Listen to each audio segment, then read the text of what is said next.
Les détenus croisent plusieurs difficultés. Certaines de ces difficultés sont le manque des avocats ainsi que le manque d'informations sur les dispositions juridiques et les mécanismes de protection des droits des personnes privées de liberté. L'association Nabariza, en partenariat avec le Haut Commissariat des Nations Unies aux droits de l'homme et l'ambassade de la Belgique au Burundi, a organisé un atelier de formation des avocats sur la protection des droits des détenus, des victimes et des témoins dans l'administration de la justice.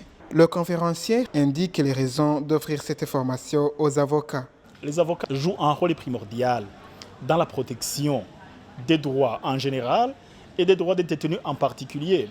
Vous savez, lorsque un individu est détenu, il se trouve dans une situation, je dirais, une situation un peu bizarre, une situation de désespoir. Lorsque cet individu est incarcéré, certains de ses droits lui sont arrachés. Au premier desquels le droit à la liberté. Il ne peut pas communiquer comme il le voulait. Il ne peut pas correspondre avec autrui comme il le voulait lorsqu'il était en liberté. Donc, parce que c'est une personnalité en fait en situation difficile, il faut qu'on forme des gens qui pourront donc l'aider à pouvoir d'abord connaître les dispositions légales qui sont donc en vigueur dans la protection de son droit jusqu'à ce que la procédure soit suivie, évidemment depuis la police judiciaire, au ministère public, jusqu'au jugement. Et même dans les prisons centrales, il y a des dispositions légales qui prévoit certains droits pour les détenus et évidemment que l'administration pénitentiaire doit respecter. C'est la raison pour laquelle nous avons préféré que les avocats soient formés en premier lieu avant tout autre individu. Il indique aussi où réside le problème dans la protection des droits des détenus. Les dispositions légales qui sont applicables en matière de détenus, elles sont vraiment claires. Elles sont vraiment claires. Le problème tout simplement réside dans leur mise en application. Vous savez, lorsque un individu est soupçonné d'une infraction, il y a d'abord la police judiciaire qui commence par enquêter. À la limite, lorsque la police judiciaire constate que c'est une infraction d'une certaine gravité, elle peut directement se saisir de l'individu et puis l'entériner dans un cachot en attendant que la procédure continue. Je vous donne l'exemple. La garde à vue est circonscrite en termes de temps. D'abord, le premier temps, c'est 7 jours. Lorsque l'individu qui est en train d'être recherché est entraîné pendant 7 jours, l'officier de police judiciaire est obligé de le transférer directement vers l'officier du ministère public. S'il ne le fait pas, il demande des prorogations auprès du ministère public pour qu'il puisse continuer son enquête, évidemment toujours dans le strict respect qui ne pourra pas dépasser 14 jours de détention chez l'officier de police judiciaire. Donc, seulement ce qui est bizarre, c'est qu'il peut y avoir certains dérapages. Le représentant du directeur du Centre régional des Nations Unies pour les droits de l'homme et la démocratie en Afrique centrale indique ce que disposent les détenus comme droits et les défis. Les détenus ont les mêmes droits que tout le monde. Ils ont les mêmes droits, sauf la liberté qui leur a été refusée du fait d'une infraction qu'ils auraient commise. Et donc, ils jouissent des mêmes droits que tous, le droit à l'intégrité de la personne qui interdit la pratique de la torture, des mauvais traitements et autres peines inhumaines, cruelles et dégradantes.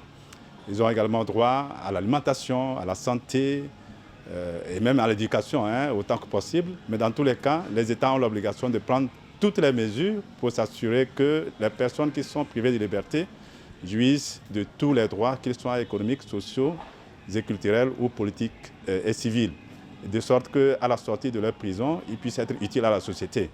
Et que ce qui les a amenés en prison ne puisse pas se répéter. Et donc, c'est utile pour l'État et c'est très nécessaire de faire en sorte que ces personnes soient préparées à une réintégration sociale. Les défis sont universels en termes de protection des droits des détenus.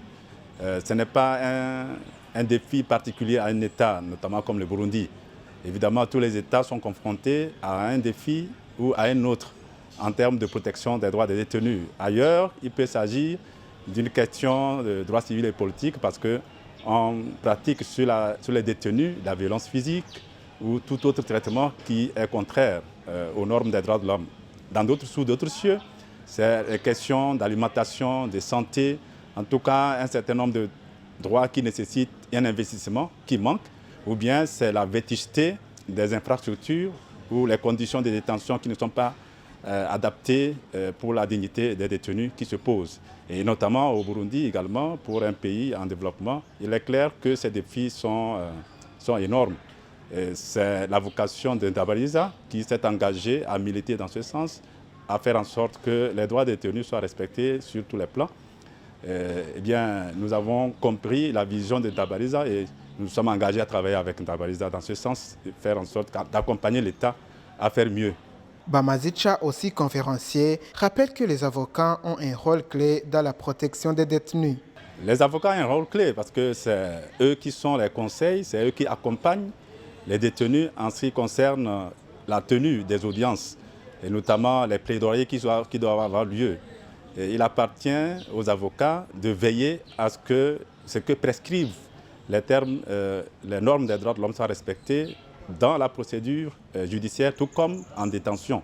C'est leur responsabilité et c'est leur rôle. C'est la raison pour laquelle nous avons voulu focaliser cette formation sur les avocats, de sorte qu'ils aient les éléments nécessaires pour faire leur travail. Non seulement vis-à-vis des détenus, vous avez vu que la formation s'est étendue à la protection des victimes et des témoins et toute personne en situation de risque. Le rôle des avocats est central dans ce sens. Cette association signale que bientôt, la même formation sera offerte au personnel des institutions pénitentiaires, aux magistrats et aux officiers de la police judiciaire.